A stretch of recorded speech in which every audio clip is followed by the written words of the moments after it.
Hey everybody, it's Mark here, and I've got with me an amazing guest.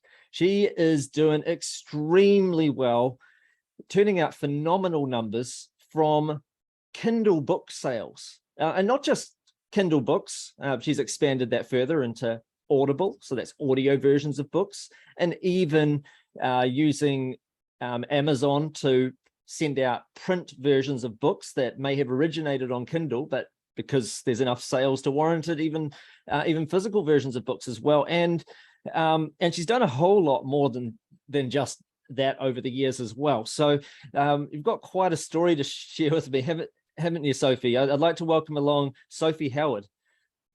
Thanks, Mark. Thanks very much for inviting me on. And I love chatting to people about any kind of online business, but my particular favorite at the moment is Kindle business. I think they're really neat, and I've had a lot of fun and had a good run doing this for the last couple of years now, maybe 3 years now. So over the years, I mean, I think you first got started with running Amazon physical products. Is that right? Yeah, back in, well, my daughter had just been born, so I was on maternity leave, so that's 8 and a bit years ago. I was figuring out how I could not go back to work, and so I had a dig around of things that you could do online. And like you, living in New Zealand, we don't live in a place blessed with a lot of foot traffic. And so online is the way to go. And looked around, and I'm not particularly techie and didn't have a lot of time with a toddler and a baby. So when I figured out how Amazon works, it solved a lot of all my tech nerves about hosting websites or having to do ads to drive traffic. So that was good. Found a platform I liked. And then the physical product side, I do think, looking back, I had a bit of beginner's luck, because it shouldn't have been the case that I randomly picked, well, not randomly, I did put a lot of thought into it, but I picked something that didn't meet the criteria of any of the other courses out there, and yet still sold about $1.6 million worth of this first product in the first year. It was actually a New Zealand wool product, and it really didn't have a lot of demand at the start. So rather than kind of copying other people's product, I came out with something original. People liked it, and it had enough of the right kind of keywords to get me some really good sales, and that was off to the races. So I did loads more products really quickly, and had a good couple of brands. I sold a couple of those businesses, and then that's been sort of what I've done for the last 8 years now, online on Amazon, selling products, and now more lately books. Right. And so what got you into Kindle books? Like, why did you suddenly go, you know what, I want to focus on this? Like, because you've basically moved, I know you still do physical products, but your preference now and the way you're moving forwards is a much heavier focus now for you on the Kindle stuff. What made you, one, decide that, and two, like, why do you think that it's such a good business model for, say, a regular person to start out in online? Yeah, there was definitely a little bit of push and pull for that move away from products into ebooks and Kindle. Part of the reason for stopping and having a look around at something different was I was meant to be on a trade show sourcing trip to India, and then COVID kicked in and all the travel slammed to a halt. Borders were closed, no travel happening. And also my suppliers started getting in touch saying, hey, look, all our staff are in quarantine, or we're in lockdown here, or the ships are not sailing, or can't get this supply material in we need as a raw material, or even just the costs were shooting up. So I felt a bit nervous about what might happen over the long term with the products, or even the short term, but it was just time to stop and have a bit of a rethink. And I think the word of the year was pivot, and everybody that year was figuring out whatever kind of business we were in or wherever we lived in the world, everybody was figuring out what COVID meant for source of income. And so I was like, right, I need to do something that's not reliant on physical goods on the high seas, going through ports, with lots of workers involved. What can I do that's purely online? And one of the things I'd done as I'd started my products business and teaching lots of students who wanted to learn how to do it, I'd written a book on how to sell on Amazon and just thrown it up on Kindle. And I was making a few $1,000s a month, and I hadn't put that much effort into it. It was more just to sort of summarize some of my sourcing product strategies. So that was fine. And I was like, well, that was nice. That one's still rolling. I wonder if I could do some more of those. So I had a look around, and one of the advantages I had not coming into it completely cold was I understand how Amazon works in terms of its algorithm, matching up keywords with products, and also kind of how Amazon customers browse for a product. They're kind of looking for a keyword usually and typing it into the search bar. And so while the world of fiction looked a bit baffling, the non-fiction books I figured would really behave just like a product. A customer would come along, they want to learn about dog training or potty training or how to grow a container garden or make sourdough bread. And especially during the pandemic, there was a huge bump in demand because there were so many bookshops and libraries closed. People wanted some escapism. People wanted to learn how to do a hobby or learn how to homeschool. So everybody was sort of having this different lifestyle moment and change, and they were looking for books. So Amazon Kindle books were selling like mad. They were flying off the shelves, and the products game was also booming. And I just turned my back on the products for a bit. I was like, right, I'm not going to source PPE equipment or infrared thermometers, but like everyone else, I'm just going to try something completely different over off to the side quietly and see how it goes. So I launched a whole bunch of non-fiction books, and then I did some what's called public domain and low content books. So that's another sort of strategy in the mix. But I really like the non-fiction, I think, are really neat because you don't write them yourself. You don't need to do any kind of design work or creative work, and you don't need to write a word of the books. You just need to see what people are searching for, check there's demand, then have a look online on Amazon, see what's selling, how tough does your competition look, what are they doing well, what could they improve on, just like with a product, it's meeting customer demand and expectations. So it's very much the same process as checking out what products are going to sell well. Is there enough demand? Is it already too competitive? And is it obviously a fad or just a one-off blip, in which case I keep clear. So there seem to be quite a lot of those topics. I've got pages and pages of keywords and ideas, and I just can't get through them fast enough, even with now I've got a bunch of writers who help me write them, and I maybe pay $1,000 for each book that's produced. And that's a proper book, a kind of good 30,000 word solid book. If it's printed out, it's a big book. And if it's bought by somebody on Kindle, it's beamed immediately by Amazon, and they take care of all the shipping and the handling and the delivery to Kindle. And every month they pay me. So I'm really glad I made that little experiment happen. And not all my books have sold millions of dollars or anything. I don't think the upside's quite as big as the total products game. I mean, there's some huge volume of products goes through Amazon every day. So this feels like a kind of a lower, easier entry point, a lot less stress. There's no big product orders on the ocean and dealing with supply. You have put your book on there, unlike physical products where you have to keep buying inventory and putting it on there, it's there once it's there. You could leave it there for 50 years and it's still there. I released one, I started on Kindle, and I haven't taken it as far as you have, but I first started on Kindle a long time ago. It's not my primary source of business, but I started on it back in 2013, I think it was. And I have books that I've released back in 2013 that still make sales every week now. So Brilliant. Way back then they were released, and yet every week they're still making at least a few sales a week, which that's almost 10 years, at least at the time of us recording this. I don't know when someone's watching this by now, but that's might go down in history. So it's not like it stops, and it's not like I'm being asked to buy more inventory or anything like that. I just keep receiving the money in my account. So that is an advantage, right? Because it's not just about today or next week. You really notice it over a longer period of time, I think, with Kindle. Yeah, so I really like that. If you choose a good evergreen topic, there's always people wanting to read about that topic, so that's cool. Then in terms of the profitability, I'd say it's about double my average book would be about double the profit margin of my average really good product, because you pay your commission to Amazon for managing the sale and bringing you the customer, which is fine, but you don't have any cost of goods, so there's no ongoing expense. So the profit margin is about double. I probably get about 70% profit off each sale, which is very healthy. Don't see that in any products business. No. And then we've also got this other financial big plus, which is kind of just the cash flow and the amount of cash tied up in inventory. There's no storage costs. There's never any limits on inventory. Amazon says, quick, get everything out the warehouses, we're full, or there's a premium, or there's no other fees anywhere. There's just nothing else. There's no staff, there's no shipping. Shipping was always a killer and was variable, hard to predict, and you had to pay it if there was nothing to sell. So I've really enjoyed just the simplicity of the business model, the profitability, and the fact that every time I start a new book, I invest a bit of money, maybe $1,000.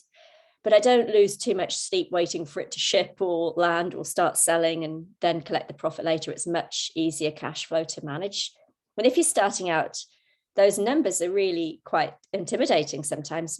I mean, we all start wanting to have a profitable business that can scale, and there's certainly no limit to scaling a Kindle business. But you certainly don't need to jump in with a really big upfront investment, which for most businesses, it's just so much bigger than a Kindle business. I can't think of anything else that's as simple to start as a Kindle business that still has those nice healthy margins. You're selling your own product, which is really cool. Yes. No, absolutely. I do notice though, like I've got several friends of mine doing very well with Kindle. I do notice that most people that are making, say, over $1,000 a week, and I'm not saying this is everybody, but most people do it from multiple books. It's not just one book. They may have one book that makes them over 1,000 a week, but that's normally maybe one in every, I don't know, 10 of their books. Sometimes it's even one in every 30 if they're very prolific. Depends, because some people pay more attention to detail and some people are more like, let's throw up as much stuff as we can on different things. You know, would you say that's similar with you and your students? Yeah, I think money likes speed. I think there's something really good about just getting stuck in, getting started immediately and publishing a lot of books. And then some of them you're going to be earning, some you'll be learning, and you know, they might not have quite as much demand as your research showed, or maybe one exceeds your expectations. But certainly the strategy has to be to have more than one. You need to sleep well at night, not be totally reliant on one top seller. And all those little income streams all add up in any portfolio, anybody picking stocks or doing anything to build wealth. There's always more than one source of income. The more passive, the better, and the more of them, the better. And these little Kindle ebooks, each individual, unrelated, additional sources of income. So you could have a book on how to do calculus, a book on how to grow herbs, a book on how to train a puppy, a book on how to write a book. I'm just picking random things off the top of my head. But yeah, absolutely. It's totally different people, totally different customers. I feel really secure that Amazon's always going to be there, and they really love books. They started out as a book business with Jeff Bezos in his garage with a secondhand book business. That's what Amazon used to be. They've got the Kindle market really stitched up. Over 90% of all ebooks sold go through Amazon. So I feel like there's not that much to do apart from rinse and repeat the process of producing new books where the keywords are in demand. They get treated in exactly the same way. The brief we give the writers, the way we upload them, the way we market them. It's very scalable that way. And I think some people might think, wow, wouldn't this get saturated? But I thought I'll just quickly mention, just as an example, let's say I was doing something in diabetes, which I'm actually getting a Kindle book made in the diabetes niche right now partly because of the fact that I've got a YouTube channel in this space, and I already know this niche quite well. But I could literally come up with 100 topics quite quickly because I know the space quite well. For instance, diabetics out there want to know diabetic bread recipes. You could easily have a Kindle book all about diabetic breads, like explaining like what's going to be good for diabetics, what's not, all of the details, and then you could add some recipes at the end, and then it becomes, that would I could see that easily doing very, very, very well. You could have, there's loads of sub niches, and that's just breads.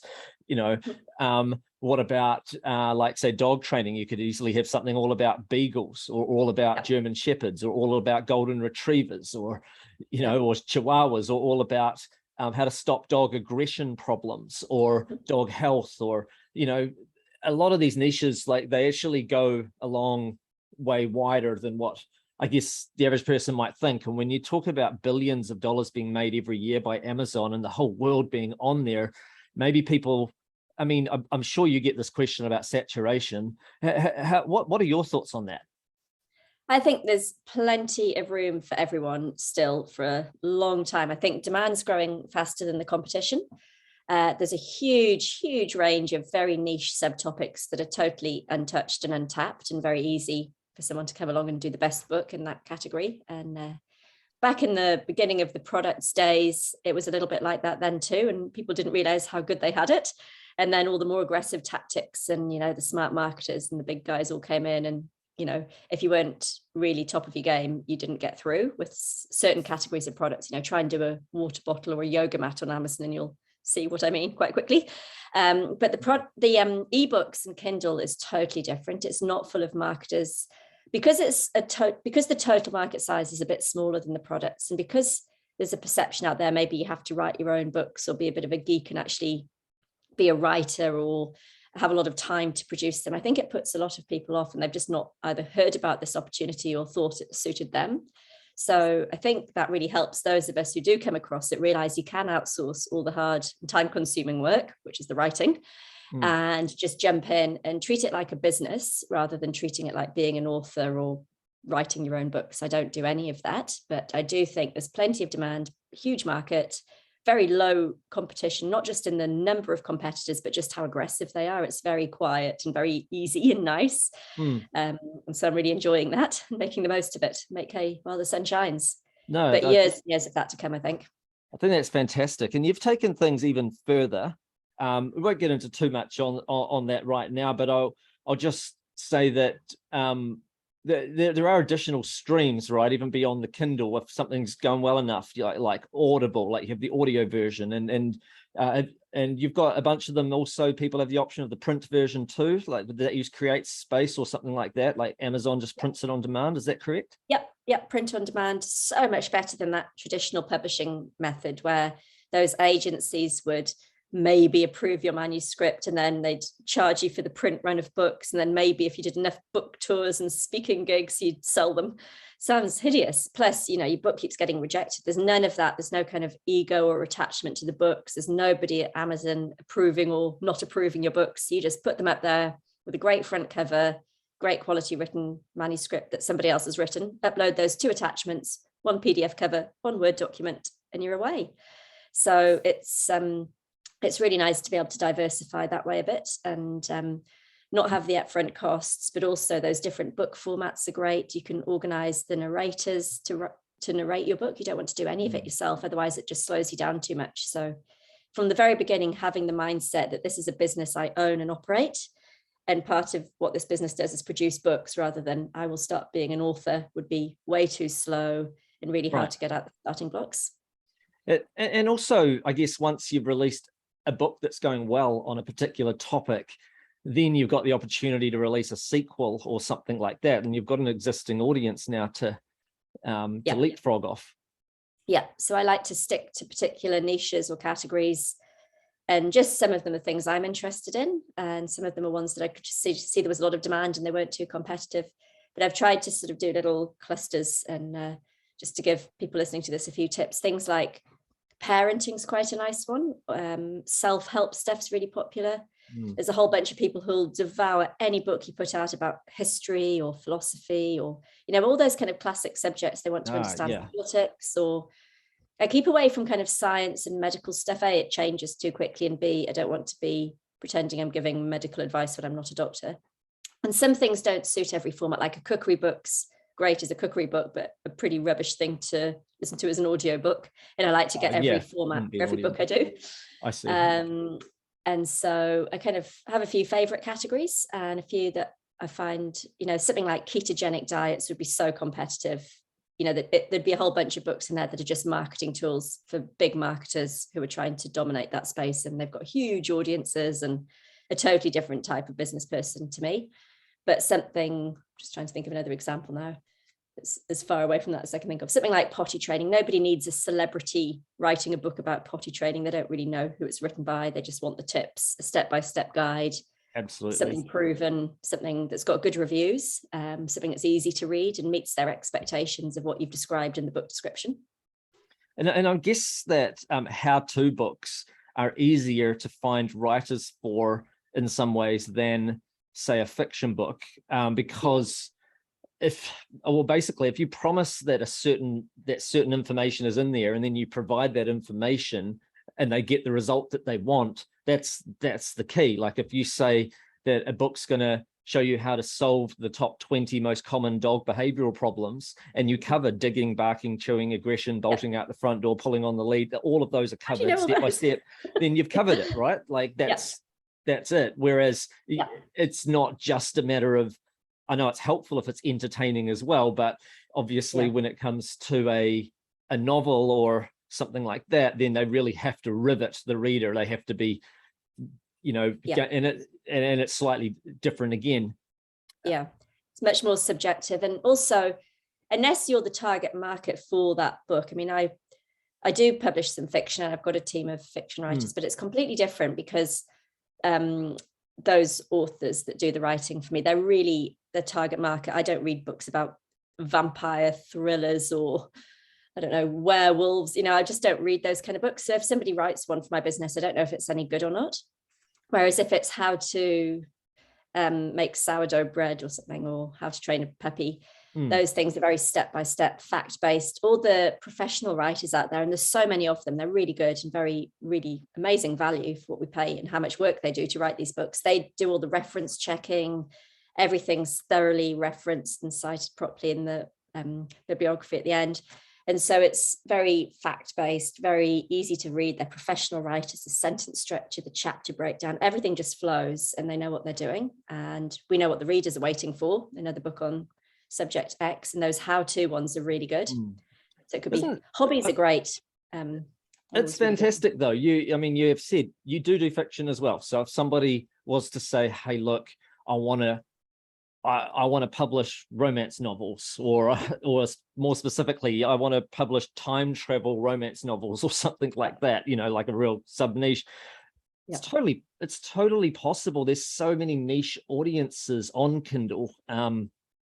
So I think that's fantastic. And I'll just quickly mention also, you've gone down a lot of rabbit holes. You've even gone ahead and gone into other languages too, like languages you may or may not even speak yourself, and been releasing books in other languages. And how's that going for you?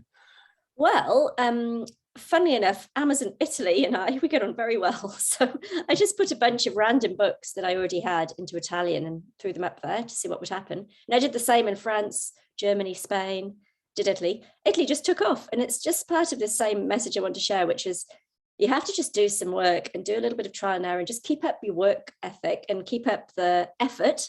And some of those things stick. Not everything does first time, every time. But, I can go ahead and do a lot of trial and error on stuff and figure out what works and the best way to do things. But certainly, if you're really passive and sit back and just wait for the perfect thing to land in your lap, it's often just kind of too good to be true. This is an opportunity where there's so much breadth of subjects, languages, formats. You could take one book and do it in audiobook, paperback, and Kindle. Then you could do it in English, French, Spanish, German, Italian. And suddenly you've got like 3 by 5, you've got 15 income streams off one. You might not do all those languages in every format, but it's really easy to scale and very low incremental cost to keep expanding those income earning opportunities. So that's one thing I really like. And as the business owner, I can kind of have a game plan to keep being prolific. And I can have a little team of very low cost people who'll do a translation or redo the front cover for the audiobook version. And, you just keep slightly tweaking things, growing the pipeline all the time. And suddenly it's a big pipeline. And none of the steps were particularly hard. None of them were a huge breakthrough. It was just being consistent and just keep churning them out, put together a little team over time, do it yourself at first to learn it. So you're confident with the steps. None of them are hard. I never write the books myself, but get used to hiring a writer, get used to hiring a cover designer, and then just keep them running. And over time, you'll be really glad looking back a year or two from now that that's what you started doing one day. It's amazing. And just one last thing before we go. I think one thing that's really, really important in any strong business model is that there's a possibility of a cycle of reinvestment with high profit margins where you can keep scaling and growing the business. And you've gone ahead and done this here. I mean, it's only been, 3 or 4 years that you've been, or even less, maybe even less than 3 years that you've been doing this, yet you have been able to reinvest. Now you've got hundreds, maybe thousands of books out there making you, am I right in saying like over 5 figures a week or something like that? I just want people to know what's not saying that everyone's going to scale it there, but just to say what's actually physically possible with reinvestment and over time. Yeah. So when you're growing a business, you can fund that growth in different ways. I love being able to fund a business through growth from the profits only. So I never introduce any new funds into these businesses. as it grows and generates more profit, I feed that back into new content, new books, new versions of those books. And then it kind of has this nice, just compounding growth. It keeps a bit of discipline for you as the owner of the business too. There's no point, pulling it all out and buying a Lamborghini in year one. That's not very good. You really have to, as a business owner, just have a bit of patience, know you're building something worthwhile and it's not going to happen overnight. I always, when I have new students starting, I do give a bit of a pep talk now. You're not to go and print business cards saying you're the CEO and no hiring an office in some sky rise. And, you just don't need a lot of stuff to do this. You should just keep your day job, keep it quiet, just keep it, functioning away in the background. Just build a machine that works for you, build a business that works for you, not you work for it. Keep your day job so you don't need to withdraw too many funds in the short term. And then 6 months, 12 months, however long it takes, those assets will all be just marching out every day, earning you income that Amazon pays into your bank account every month. And it should just keep on growing, because if you choose the right kind of topics, they don't disappear, they don't tail off. There's a first mover advantage on every topic. The first person to get the highest ranking and get the most reviews is the one that the people keep on buying. So the sooner you're in this game, the sooner you get ahead in it as well. Much harder to come and overtake someone ahead of you with a good Kindle book than to be position number one and hold it. So yeah, I just, the only frustration I have is I've got more ideas than time and space to do them all. I've got more thoughts on what I could do to keep growing it, or extra people I could bring on with different skills to try something new. And you can't do everything at once, but I have really given this a good go and put a lot of trial and error and effort into it, and feel really happy with the strategy I've got now is a real winner. So I'm really, really happy to teach it and share it with other people. There's plenty of space for everyone, lots of demand for all those books. And it's been a really great platform and a great product class to be selling. It's fantastic. And you've got a workshop that you're running at the moment. We'll make sure that we have a link in the description below this video to that workshop. What can you say to people to encourage them to want to check it out, which is going to basically give them more, I guess, on-camera details of how to go about this stuff? Yeah, so it's a really thorough step-by-step walkthrough of all the things you need to do to be successful with this. So share a little bit sort of under that hood of each little step, what all those micro steps within it look like, what you need to be good at, what skills you need to have, what you need to outsource, just sort of the pieces of the puzzle that you'll need to put together to have one of these Kindle businesses generating a profit for you. So if you're thinking about signing up, it's, an hour or so of your time. And don't be put off by thinking, oh, I'm not a writer. You won't need to write a word. You won't need to be techie. I'm terrible at tech. It's just basically uploading attachments. And it's actually a very satisfying sort of job. I've got my children involved in mine. They're coming up with book ideas, and it's, people are publishing children's books as well. There's all sorts of different angles you can work. It's a very flexible model because there's so many different book topics. Some people will want to streak ahead and, do 10 books a week, and others will be happy to do, half a dozen over a year or even less than that, and just sort of have it on the side. And it's just really nice to do something for yourself, to pick up some skills that are really relevant and really transferable skills. Learning how to sell on Amazon is a really great life skill for future-proofing yourself. The steps are really simple to learn when you know how, and you've got a formula to follow. So I can teach you that side of it. But really, it's just whether you're motivated thinking about doing this. What do you want? Do you want to work for someone else forever? Do you want to be worried about money? Do you want to be deliberate and have some financial freedom or some skill set or some new income stream that you've built for yourself, and how good that makes you feel? So all the technical bits of how are fine once you know why you want to do it. So if you jump on the training that we'll be doing soon, then you'll see a little bit more about my philosophy of business, as well as some of the practical kind of tactics and strategies of actually building one of these Kindle businesses. But I really like to have a balanced lifestyle. I don't want to build an empire. I don't want investors breathing down my neck. I want to, go skiing in the winter. I live in New Zealand, not too far from Mark actually. And, got young children. It's not my game plan to build empires or be really stressed. I really like this model because it's so simple. Absolutely. Just keep building bricks on top of it and off it goes. And for many of you watching this doesn't have to be your main thing. It's the perfect side hustle for some people. For me, it's a side hustle. I definitely focus a lot more heavily on some other forms of marketing, but it is a good side hustle for some people. And for some people, it becomes their full-time thing. You just develop such a passion for it that it becomes, you know, something that you can make multiple thousands of dollars per week from it, or, you know, even a lot more, as you could grow it into this big empire like Sophie has done. It's basically up to you as to how far you want to take it. But it is something that's very, very exciting, something you should check out. So I highly recommend that you check out the link in the description to go check out the workshop with Sophie. Thanks, Sophie, for being with us today. I really, really appreciate your time. I think you've been very generous with your knowledge, and look forward to seeing you on the workshop. Brilliant. Thanks, Mark. Yep, look forward to seeing you on the workshop as well. And anyone who is ready to jump on and learn something new, you're really welcome. And I'm going to try and make it a great training session so you understand it, feel inspired, and find out all you need to know about this opportunity. Cool, thanks. All right, take action with what you learn, everybody, and I'll see you next time. Bye for now, everyone.